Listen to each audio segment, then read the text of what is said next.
Friends అందరికీ నమస్కారం అండి. ఇప్పుడే అందిన వార్త బీఆర్ఎస్ మాజీ సీఎం కేసీఆర్‌కు ఊహించని అదృష్టం అంటూ లేటెస్ట్ అప్డేట్ అయితే రావడం జరిగిందండి. సో, ఆ వివరాలు ఏంటన్నది వీడియోలో తెలుసుకుందామండి. వీడియోని చివరి వరకు చూడండి. అప్పుడే కంప్లీట్ ఇన్ఫర్మేషన్ అయితే అర్థమవుతుందండి.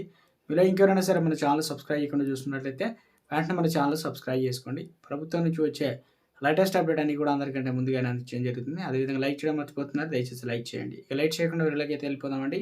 తెలంగాణలో ఉప ఎన్నికలు రావడం ఖాయమని బీఆర్ఎస్ అధినేత మాజీ సీఎం కేసీఆర్ జోస్యం చెప్పారు. స్టేషన్పూర్లో ఉప ఎన్నిక వస్తుందని ఆయన పేర్కొన్నారు. ఈ ఉప ఎన్నికలో కడియం శ్రీహరి ఓటమి తప్పదని ఆయన స్పష్టం చేశారు. తాటికొండ రాజయ్య మళ్లీ ఎమ్మెల్యేగా గెలుస్తారన్నారు. మంగళవారం సిద్దిపేట జిల్లా చింతమడకలో ఫామ్ హౌస్లో కేసీఆర్తో మాజీ ఎమ్మెల్యే తాటికొండ రాజయ్యతో పాటు ఆయన అనుచరులు బీఆర్ఎస్ పార్టీలో చేరారు. ఈ సందర్భంగా గులాబీ కండువా కప్పి వారిని పార్టీలోకి ఆహ్వానించారు. అనంతరం మాజీ సీఎం కేసీఆర్ మాట్లాడుతూ పార్టీ ఫిరాయింపులపైన కీలక వ్యాఖ్యలు చేశారు. పార్టీ మారిన ఎమ్మెల్యేలకు ప్రజలే బుద్ధి చెప్తారన్నారు. పార్టీ మారిన ఎమ్మెల్యే స్థానాల్లో ఉప ఎన్నికలు ఖాయమని పేర్కొన్నారు. బీఆర్ఎస్లో రాజయ్యతో పాటు చేరిన వారిలో కీర్తి వెంకటేశ్వర్లు, మల్కారెడ్డి, రాజేశ్వరరెడ్డి అయితే ఉన్నారనమాట. సో, మొత్తానికి 2023 ఏడాదిలో చివరిలో తెలంగాణ అసెంబ్లీ ఎన్నికలు జరిగాయి. ఈ ఎన్నికల్లో శేషంగనపూర్ నుంచి బీఆర్ఎస్ అభ్యర్థి కడియం శ్రీహరి ఎన్నిక అయితే కావడం జరిగింది.